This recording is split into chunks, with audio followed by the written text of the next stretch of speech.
Olá, tudo bem? Começamos hoje mais um encontro. Estou aqui com a minha parceira de Edrincast, a professora Renata Gaspar, e hoje a gente recebe um convidado super especial, o professor Fabrício Polido.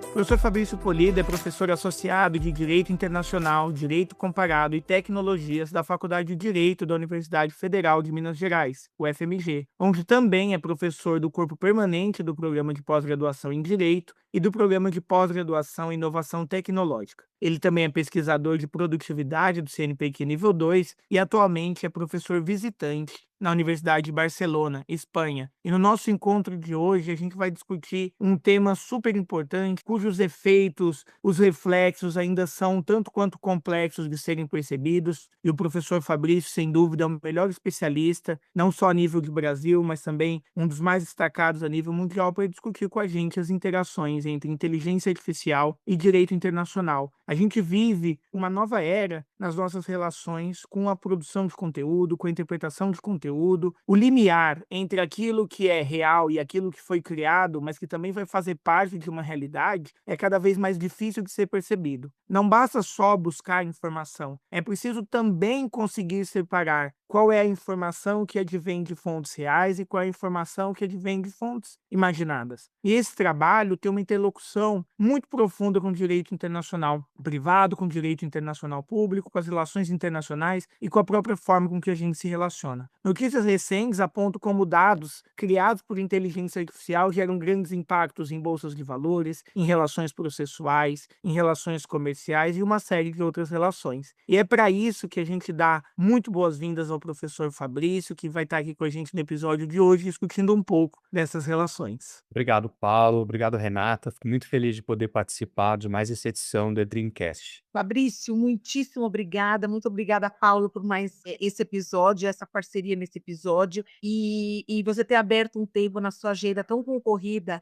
para estar aqui com a gente, honra muito a escola e mostra quanto de propósito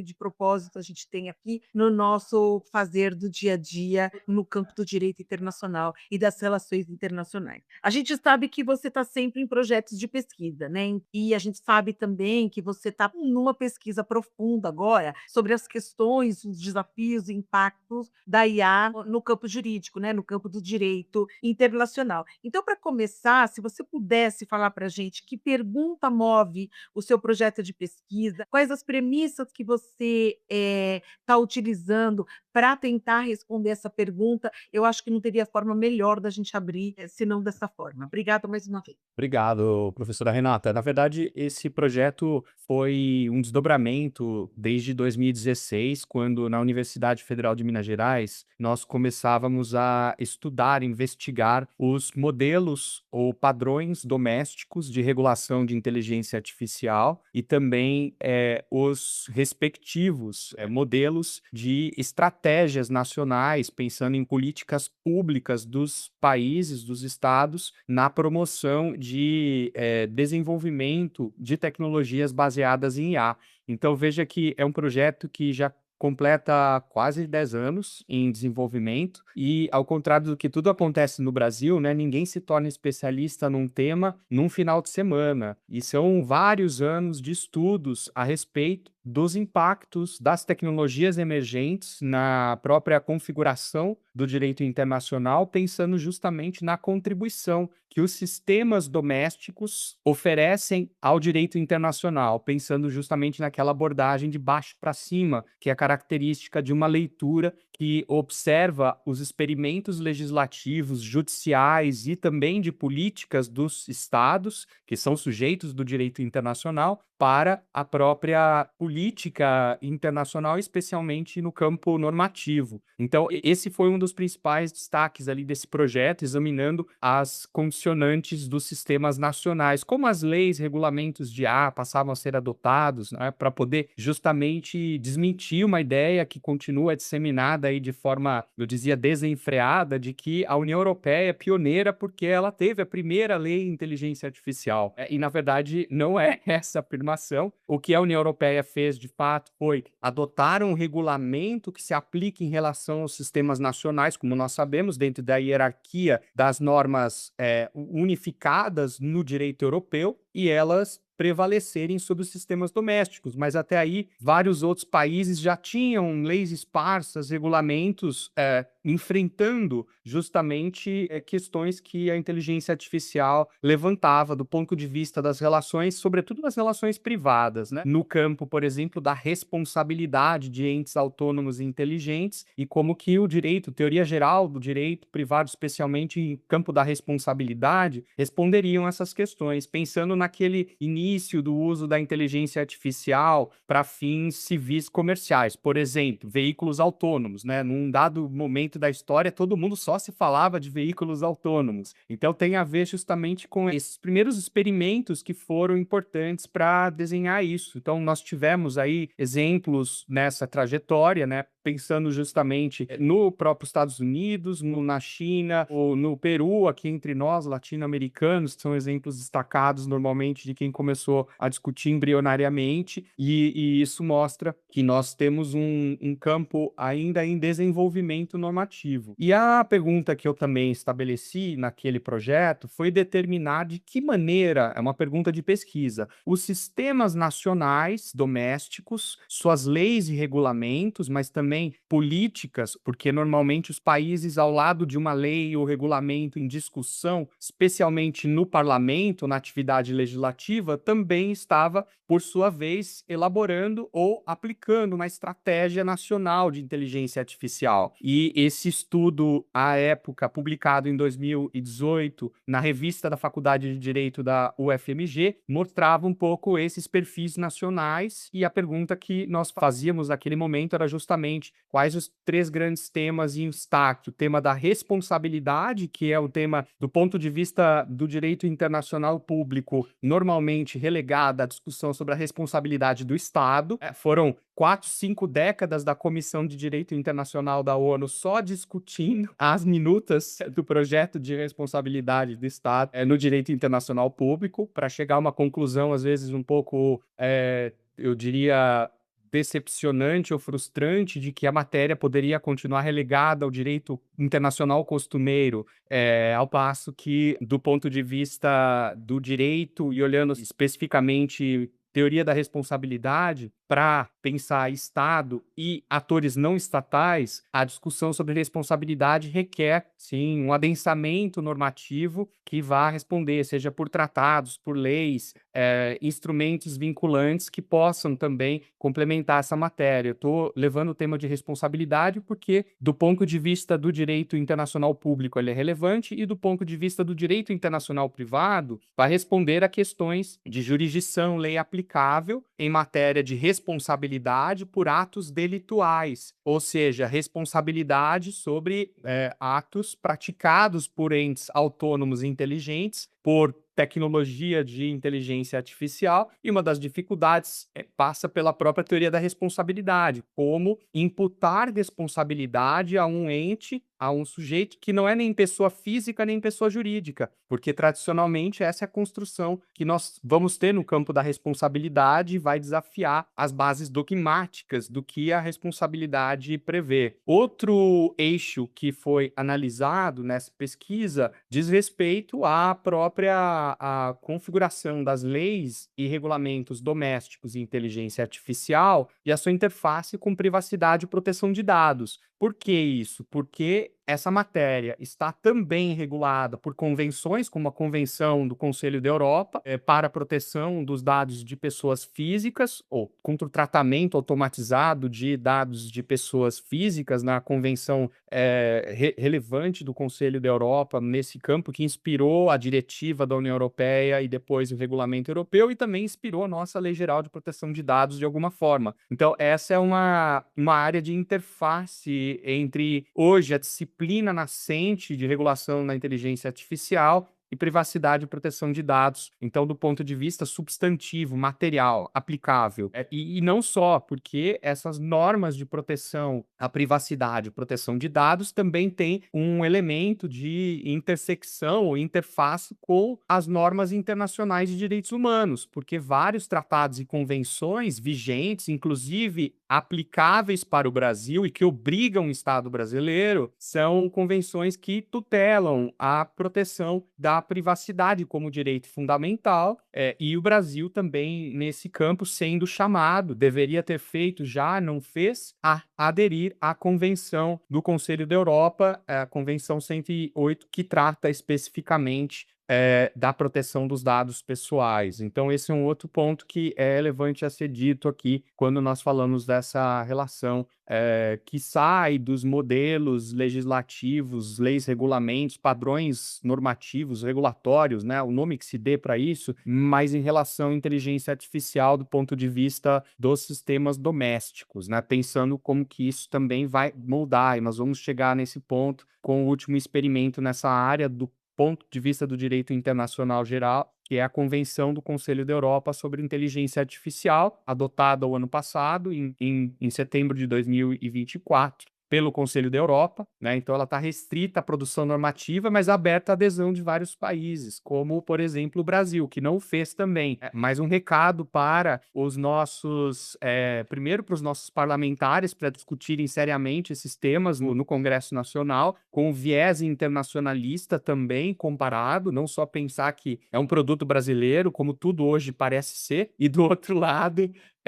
para o nosso executivo de caminhar com passos, eu diria, mais apressados para a adesão à Convenção do Conselho da Europa nesse campo. Por quê? Porque ela já traz obrigações putativas do direito internacional para a observância de direitos fundamentais nas relações envolvendo inteligência artificial. E isso não é pouco intuitivo. Por quê? Porque nós vamos encontrar uma série de violações sistemáticas aos direitos humanos praticadas por quem desenvolve as tecnologias de inteligência artificial, que eu diria responsabilidade dos atores não estatais pela violação de normas internacionais de direitos humanos, ou violação positiva de direitos humanos, e dois, nesse outro ponto, a violação dessas obrigações pelos estados que deixam de implementar ou aplicar, fazer respeitar as normas de proteção dos direitos fundamentais. Então esse é muito importante, é um tema, eu diria assim, é o tema da hora para uma tese de doutorado, para uma dissertação de mestrado, a depender de como se sistematiza, porque pouquíssimos no Brasil têm se preocupado com essa vertente especificamente. Volto a dizer, é uma das minhas críticas ao absenteísmo do direito internacional no Brasil sobre questões que hoje estão na agenda dos grandes temas da globalidade. Quais são hoje os grandes temas da globalidade? A litigância climática, esse é um ponto importante, e a emergência climática, não nos fala em mudanças climáticas, mas emergência climática na atualidade, como o direito internacional vai responder sobre isso. As emergências tecnológicas, que são tão relevantes nesse campo, emergências humanitárias. Então, eu chamo o campo das emergências porque são temas de fronteira, que emergem e estão ali na fronteira. E, infelizmente, a academia tem sido negligente em vários desses temas, com raras exceções, nós temos que fazer essas exceções, mas isso é muito importante, até porque no campo do direito internacional público, uma dos achados de pesquisa também foi entender de que forma os sistemas autônomos inteligentes e tecnologias baseadas em inteligência artificial, na atualidade, também proporcionam uma revisão sobre determinadas categorias do direito internacional, como, por exemplo, o que seria guerra cibernética, o que seriam as guerras assimétricas e o que seriam as guerras híbridas, pensando justamente na presença de um ator não estatal como o inimigo ou o combatente, pensando justamente na categoria do direito de guerra, e de que forma esses entes autônomos e inteligentes, ou auxiliando o Estado, ou fazendo a função de ator beligerante, pode ser enquadrado dentro dessas categorias de guerras assimétricas, né? Já que essa importante ideia de guerra simétrica e assimétrica prática no direito internacional de guerra ou no direito humanitário é fundamental, inclusive, para determinar de que forma convenções típicas do direito internacional público e do direito internacional humanitário são interpretadas e aplicadas. Se nós pararmos para pensar uma revisão desses parâmetros interpretativos de convenções como as convenções genebrinas no campo do direito internacional humanitário. Então, há alguns autores que hoje já no direito internacional têm navegado por esse campo. E a pesquisa, vai falar como que aquela pesquisa que analisava sistemas domésticos e padrões regulatórios de inteligência artificial abre margem para discussão mais ampla no direito internacional. Ora, porque justamente se nós formos observar dentro de uma perspectiva analítica das fontes do direito internacional, nós vamos observar essa cada vez mais marcante característica do direito internacional, que não é simplesmente de um diálogo de fontes normativas, mas sim, antes de tudo, né, uma interação evolutiva das normas internacionais que faz com que tratados, convenções vinculem não só o Estado, mas comportamento dos tribunais domésticos nas decisões, e esse é um ponto importante, vinculem empresas do ponto de vista das suas condutas no trânsito econômico internacional, comercial internacional. Então, tudo isso tem sido bastante laboratorial. E esse é o ponto importante da gente pensar de que forma essas questões vão surgir. E pensar como no direito internacional público e o uso de inteligência artificial vai afetar os 3 campos ou funções no direito internacional público: a função executiva, a função legislativa e a função adjudicatória. Essa divisão vem de uma das leituras para mim, mais perfeitas do direito internacional na contemporaneidade, e eu digo contemporaneidade porque essa formulação na década de 1990 pelo professor Christian Tomuschat, numa aula da Academia de Direito Internacional, em que ele separa essas grandes, eu chamaria assim, leituras que o direito internacional proporciona para o jurista internacional, dentro da visão de que o direito internacional é comprometido com o próprio princípio do Estado democrático de direito, e, portanto, essa ideia de rule of law, que também não pode ser equiparado ao Estado democrático de direito, mas a ideia de que há um compromisso com a juridicidade e que esse compromisso com a juridicidade, com a regra, né, para lembrar da provocação do professor Celso Laffer nos seus escritos a respeito dos sistemas que se adensam juridicamente, ao contrário das respostas meramente políticas e diplomáticas, de que essas funções executiva, legislativa e judiciária ou adjudicatória vão servir para essas respostas. E hoje, inteligência artificial não é só um campo de regulação pelo direito, mas sim um campo de transformação da forma como o direito internacional, na área legislativa, normativa, produção, judiciária ou adjudicatória e legislativa, vai operar. Então, essa é uma ideia importante, justamente porque nós estamos falando, por exemplo, no campo negociador, diplomático, nas conferências, em que o uso de inteligência artificial vai auxiliar, por exemplo, não só em geração de conteúdo, como IA gerativa, mas também na IA preditiva e analítica, que são as outras categorias dentro de inteligência artificial geral, para auxiliar os diplomatas, negociadores, os delegados nas conferências, na estruturação melhor, por exemplo, de determinados textos de tratados e convenções, um acuramento, um refinamento nas traduções automatizadas. Imagine poder produzir versões, e aí sim, oficiais e autênticas de um dado tratado com um rigor muito grande na tradução, não substituindo tradutores, mas permitindo essa revisão também humana dos tradutores, como também na própria atuação sobre mecanismos de aplicação das normas internacionais, o enforcement, que hoje tem sido uma das grandes áreas também de utilidade ou aplicação prática da inteligência artificial pelas autoridades. Autoridades de cooperação, autoridades administrativas, autoridades centrais nos esquemas de cooperação jurídica internacional, por exemplo, o processamento de pedidos de extradição, para facilitação, para busca, para análises mais sofisticadas ou aprofundadas sobre o tema, quando inteligência artificial é suficientemente treinada, pensando aqui nas frentes, e também de que forma essas questões vão se interseccionar com o direito internacional. Então, a própria inteligência artificial também interage para transformar as formas como o direito internacional é praticado, né? Essa expressão veio justamente de uma análise proporcionada com um simpósio realizado pela a Sociedade Americana de Direito Internacional, a ASIL, que permitiu esse simpósio, nesse simpósio especificamente fossem discutidas algumas das questões setoriais, até porque dentro do campo da inteligência artificial, volto mais uma vez, para o direito internacional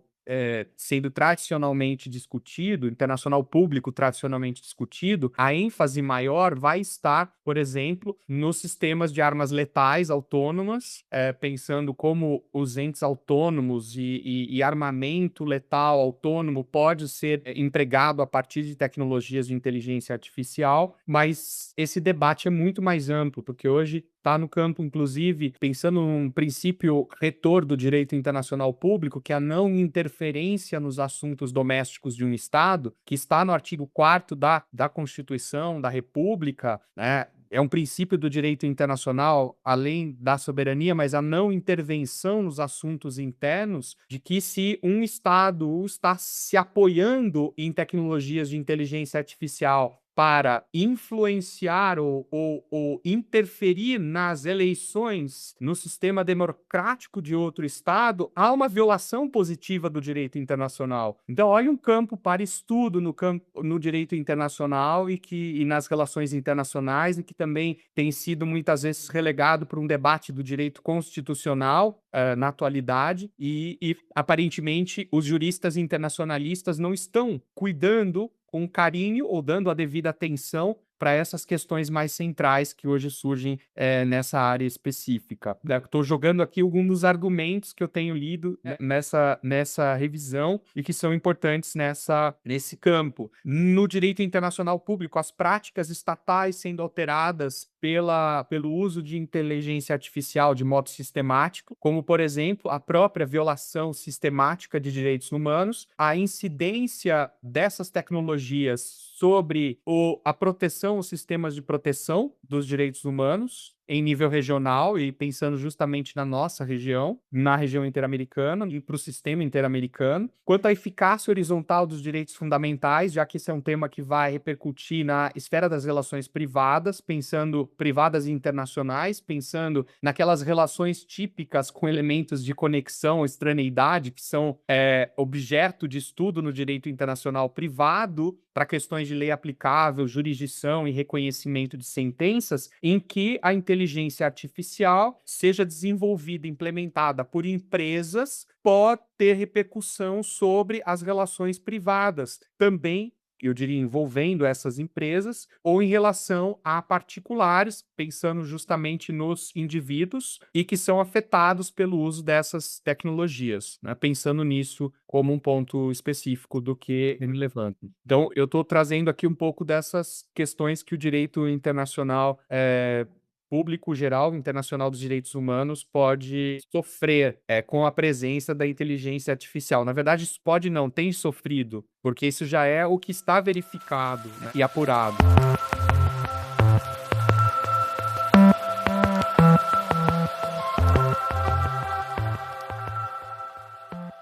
Professor, muito interessante a resposta. Fiz aqui várias anotações, vários temas que chamam bastante atenção, e um ponto que eu acho que é focal aqui para os nossos ouvintes, para as nossas ouvintes, é esse desafio também de construir o direito, né? Muitas vezes a gente é instado a imaginar o direito e o papel do cientista do direito como alguém que discute a aplicação da norma posta, e não alguém que discute, que é parte ativa da construção desse sistema jurídico. A gente tem percebido nesses debates que eu e a professora Renata tem promovido essa dificuldade das pessoas compreenderem também como um campo de pesquisa e de atuação a construção desse direito, que vai ter que responder aos novos desafios, e que talvez já nem tão novos assim, mas ao mesmo tempo vai ter que conciliar fundamentos, vai ter que conciliar conceitos tradicionais do direito. E nisso me traz uma uma preocupação, a gente ainda pensa muito o direito ligado ao território enquanto ao espaço físico. A gente ainda tem muito a ideia de que o direito ele se exerce sobre um fato que ocorre em um lugar determinado ali, geograficamente é determinado. A gente ainda estuda no próprio Código de Processo Civil, o lugar da ação, o lugar onde ocorreu o fato, e aqui a gente não pode nem dizer que a internet é uma novidade, porque ela não é, mas a inteligência artificial, ela traz uma série de novos desafios, como o senhor pontuou, que a gente tem uma dificuldade de determinação desse local onde isso se realiza, ou talvez essa dificuldade da determinação seja até parte do meu desconhecimento, mais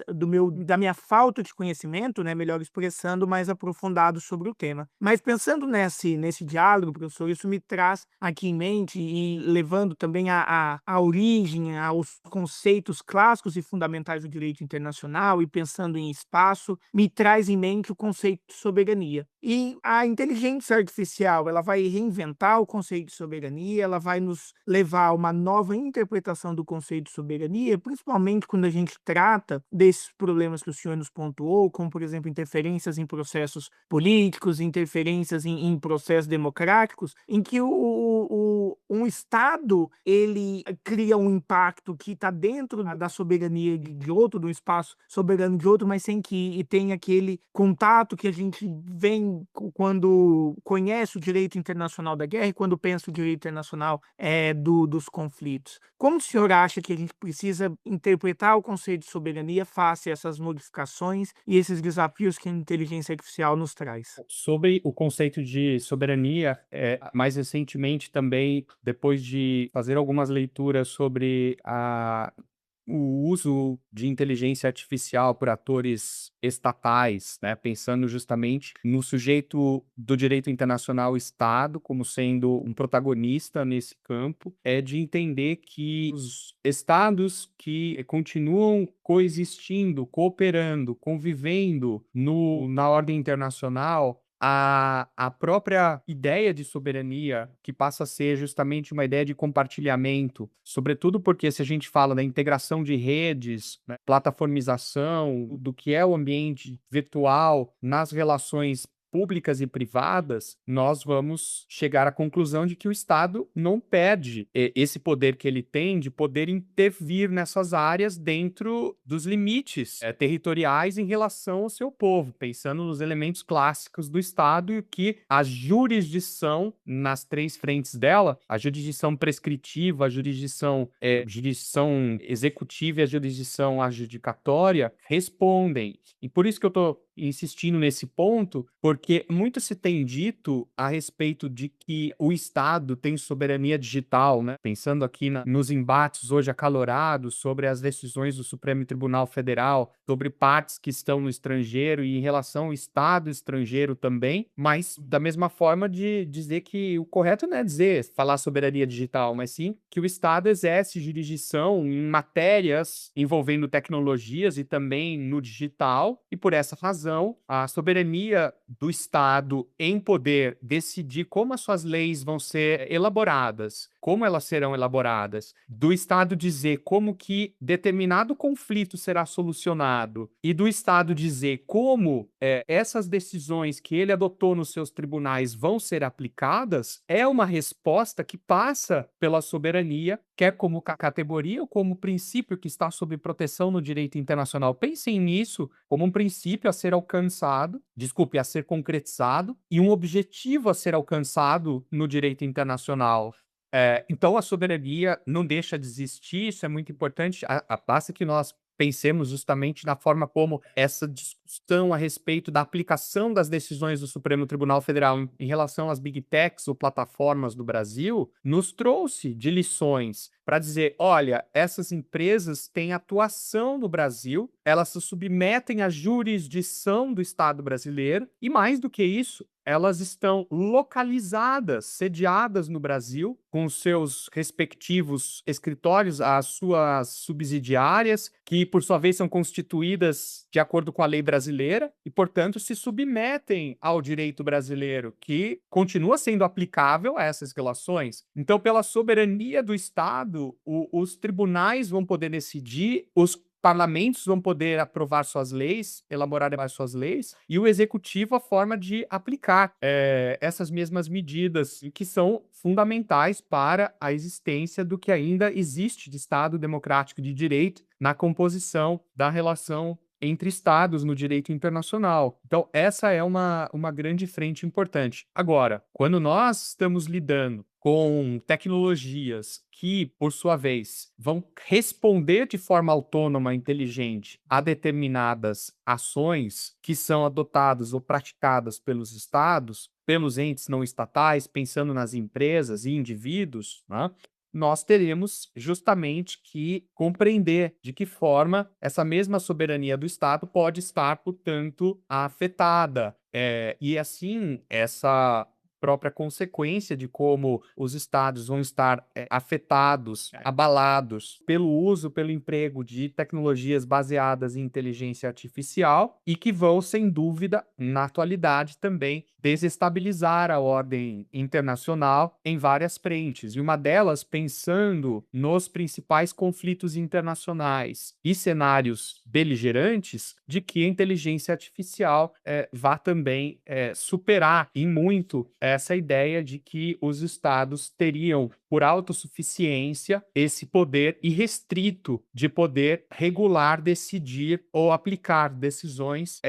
para além dos seus respectivos territórios, que é algo que no direito internacional público se apazigua com os princípios clássicos, mas no direito internacional privado, especialmente pensando em decisões que vão circular internacionalmente em relação a empresas que estão sediadas em outros estados, como tem acontecido agora com relação às grandes plataformas, né, redes sociais, desenvolvedores de tecnologias ou soluções baseadas em IA, de que essas decisões vão ter que ser sentidas em outros estados e suas jurisdições. Mas aí sim, voltamos a questões que dependem também da estrutura como nós ainda temos de cooperação jurídica internacional e debates muito importantes a respeito de como fazer com que essas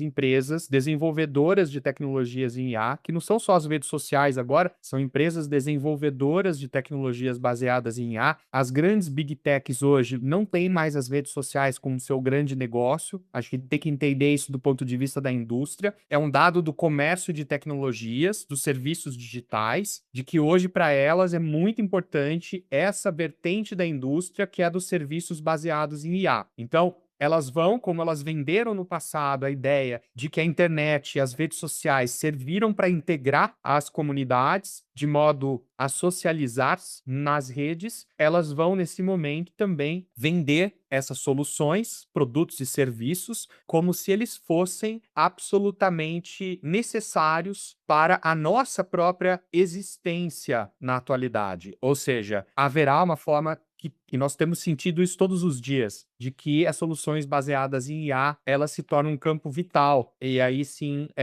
um campo vital social e mais do que isso, né, para a vida internacional. Então essa acho que é uma das grandes questões que vão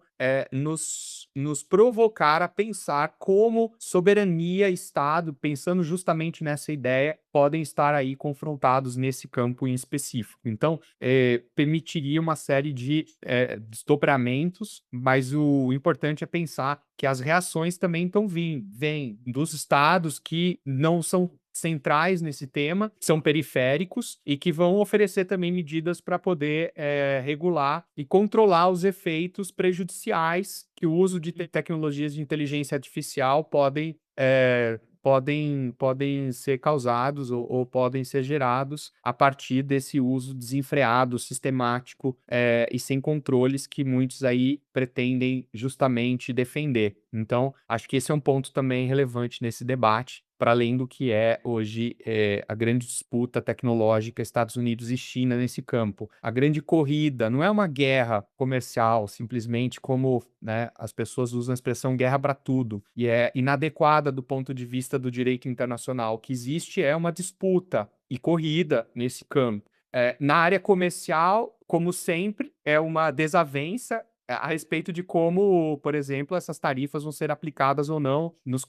comércio de bens e serviços e agora tecnologias. mas do ponto de vista das relações internacionais e política internacional acima de tudo, o que existe é uma disputa por hegemonia de quem tem a liderança sobre o desenvolvimento dessas tecnologias e quem vai ganhar mais dinheiro, para dizer de uma forma mais fácil, quem vai vender esses produtos, soluções para os países que são adquirentes eternamente subalternos nessa relação. O Brasil não é nenhum, nesse ponto, desenvolvedor de tecnologias de IA, como nem de soluções de redes sociais, e, portanto, nós estamos, talvez, condenados a eternos adquirentes. Agora, a questão é como o Brasil vai soberanamente reagir a essas tecnologias de um modo a não impedir que elas continuem se desenvolvendo, mas também colocar os limites que são necessários para que essas tecnologias não, volto a dizer, não violem obrigações com os quais o Estado brasileiro se comprometeu no plano internacional e com as suas leis e a Constituição no plano doméstico. Então,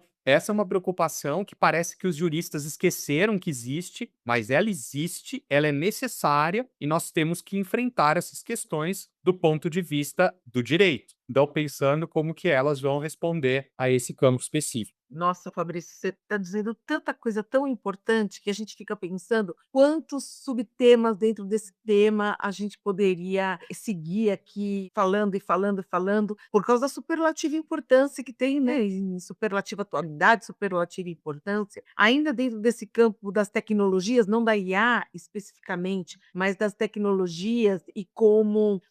ela pode impactar os conflitos internacionais. Se a gente pensar no que aconteceu na ABIN investigando o governo paraguaio no governo passado, e a gente pode pensar, e pensando em soberania, a gente pode pensar até em violação de soberania pelo fato dessa espionagem via tecnológica, né? Porque se a gente fizer uma atualização do conceito de soberania a partir dessa nova clivagem que é o espaço virtual, que ele não é real, binário, como a gente sempre conheceu e como foi concebido, mas ele é real e as pessoas vivem nesse espaço e esse espaço pode ser um espaço de concretização de direitos e de violação de direitos, né? E que medida esse espaço tecnológico também pode entrar aí nessa questão, se a gente pensar de conflito,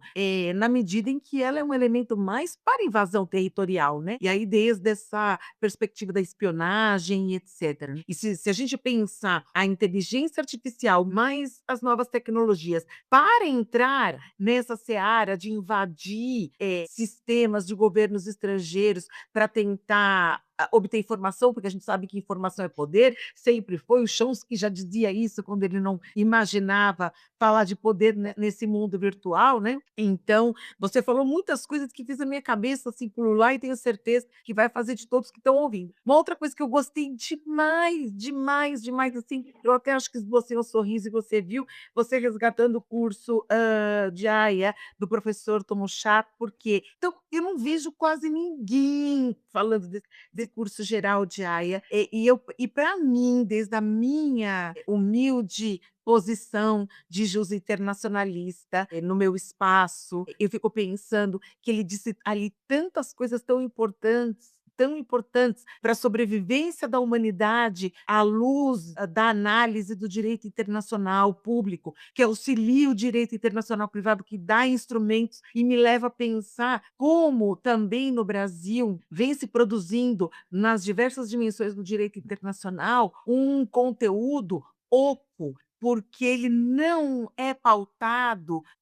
por uma revisão bibliográfica, não aquela que todo mundo sabe, não aquela que se cita, porque se cita, e às vezes a gente até duvida se a pessoa leu o original, porque já foi tanto citada, né? Mas aquela revisão de quem procura se apropriar do que realmente estão dizendo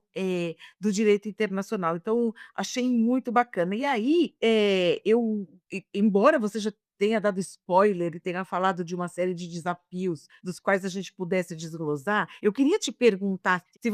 as listas são lugares de importância normalmente, né? O que está no topo da lista geralmente é o que traz mais angústia ou preocupação para quem faz alguma lista. Então, se você pudesse fazer uma lista lista do maior desafio ou dos maiores desafios que hoje, nesse momento, no seu lugar de pesquisa tão substantivo, o que você diria que é o maior desafio da inteligência artificial no direito internacional? Eu sei que são muitos, e você deu spoiler, mas assim, tipo uma lista. Me faça uma lista dos seus grandes amores, pensando na música, né? Aqui do Oswaldo Montenegro. O que estaria nesse topo dessa lista aí? Bom, adorei essa lembrança ao curso do Christian Tomschat na Academia da Haia, porque a leitura desse curso geral foi muito marcante na minha formação. Eu acho que ele, na verdade, ele foi um grande divisor de águas, se eu pudesse dizer, porque sempre para estudar temas do direito internacional, como as diversas academias no direito internacional têm feito, era um momento importante, né, aguardar esse curso geral e verificar de que forma essas questões são tratadas por aquele professor ou professora que vai à academia já no seu momento de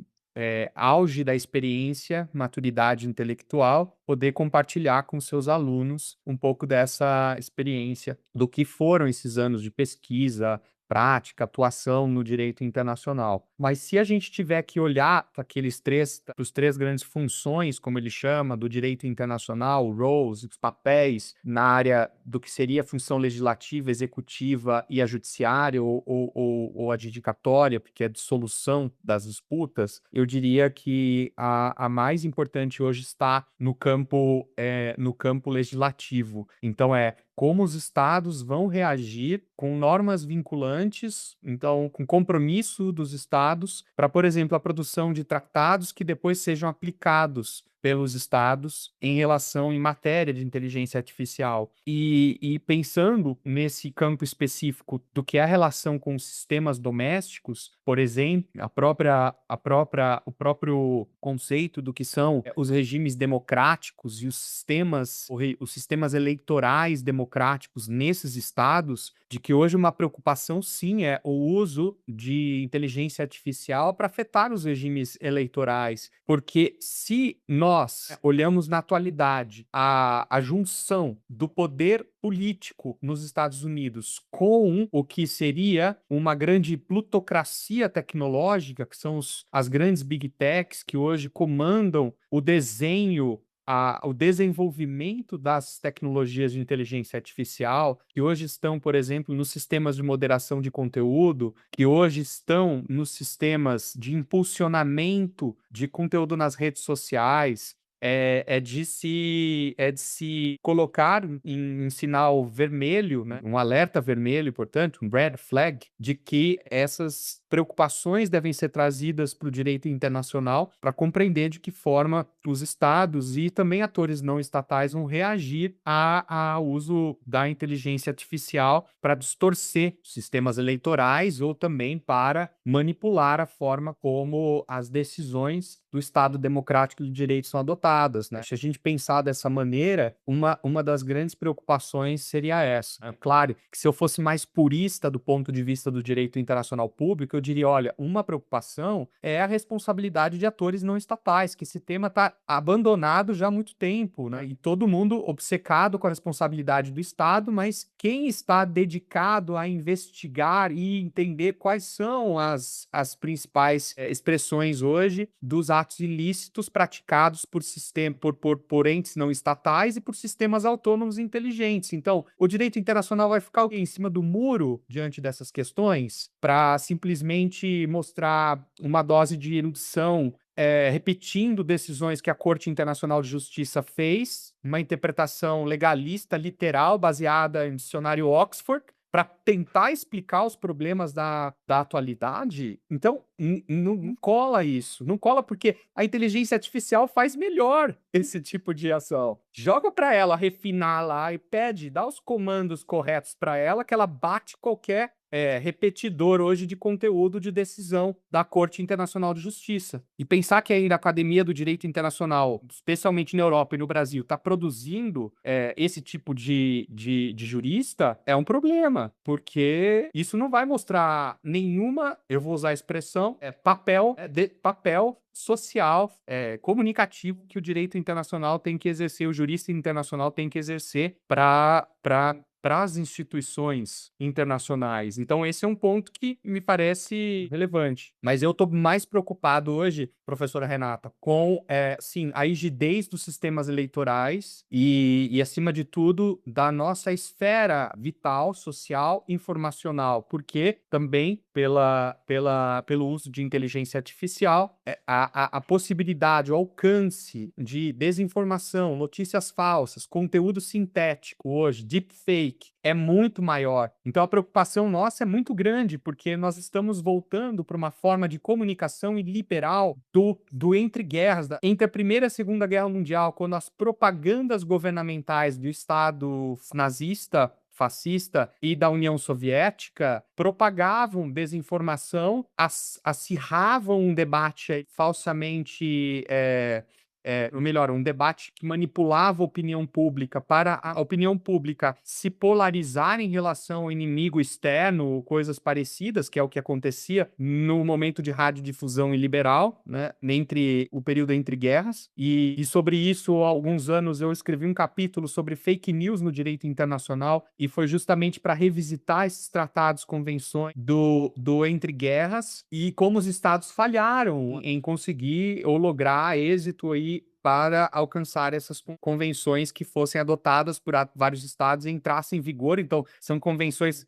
que não entraram em vigor no plano internacional e não conseguiram o objetivo, que era evitar a radiodifusão contra a paz e a segurança internacionais. A gente falava em radiodifusão, porque era o uso do rádio como instrumento de manipulação midiática, era o uso do rádio para a propagação de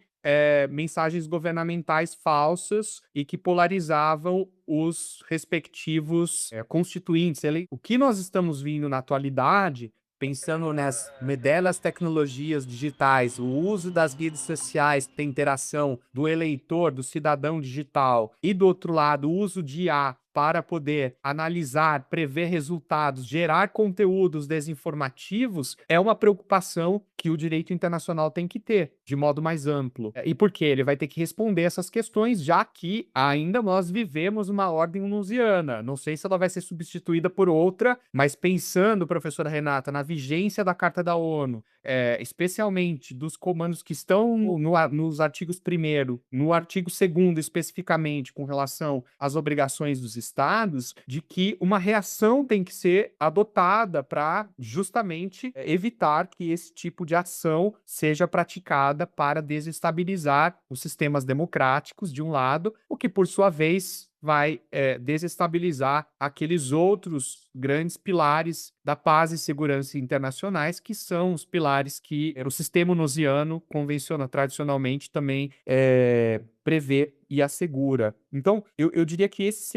na lista, seriam as principais questões que eu colocaria para o direito internacional público. Porque depois os demais vão vindo por cadeia, mas óbvio que vão ter vários outros desdobramentos importantes. Mas eu acho que para o direito internacional como um todo, essas preocupações são as mais importantes na atualidade, porque elas nascem hoje de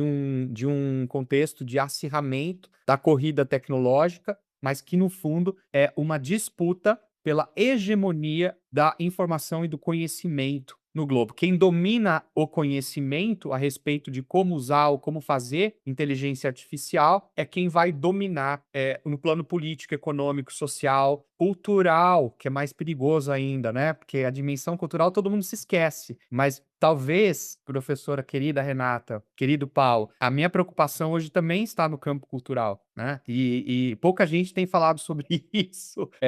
E lamento que a Unesco tenha perdido a oportunidade, ao adotar os princípios, de fazer um capítulo específico sobre o uso de inteligência artificial e direitos culturais, quanto que isso vai afetar a fruição desses direitos. Porque hoje já tem uma literatura também trabalhando de modo mais amplo a intersecção entre inteligência artificial e direitos humanos, porque essa intersecção é necessária.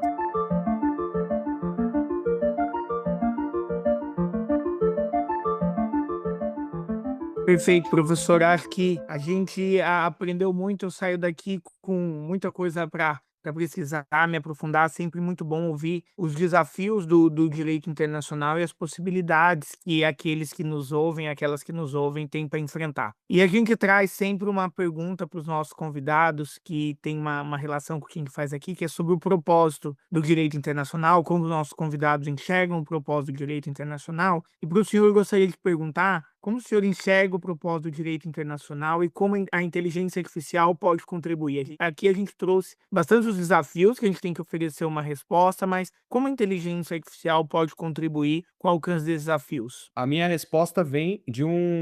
do aprendizado que eu tive de um autor brasileiro e que, para mim, teve grande influência na minha formação internacionalista. Celso Albuquerque de Mello, que dizia: o direito internacional serve a um propósito, a vida internacional das pessoas. Ele não faz nem distinção entre quem seja, quais pessoas sejam essas. Então, se essas pessoas são capazes de desenvolver, conceber, criar tecnologias baseadas em inteligência artificial, como foi na história da indústria da computação, na década de 50, 60, de onde surgiram os laboratórios que foram aplicar os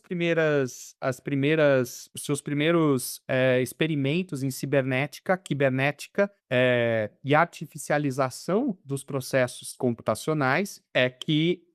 essas mesmas pessoas são servidas pelo direito internacional. Então, ele tem que dar essa resposta para a vida internacional da pessoa, que também foi uma preocupação na